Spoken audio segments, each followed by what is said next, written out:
Përshëndetje. Sot do flasim për klasifikimin e parafjalëve sipas përjardhjes. Parafjalët sipas përjardhjes ndahen të parme dhe jo të parme. Të parmet janë ashtu siç janë, kurse jo të parmet vijnë nga pjesë të tjera të ligjëratës, nga ndajfoljet dhe nga emrat. Parafjalët e parme janë këto: mbi, me, ndaj, ndër, në, nën, pa, prej, tek dhe te. Parafjalët jo të parme janë ato që janë të formuara nga pjesë të tjera të ligjëratës. A. Parafjalë të përngjitura që formohen nga bashkimi i dy parafjalëve, për shembull, përmbi, në përveç.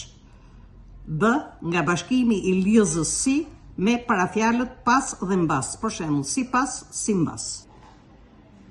Kemi parafjalët ndajfoljore.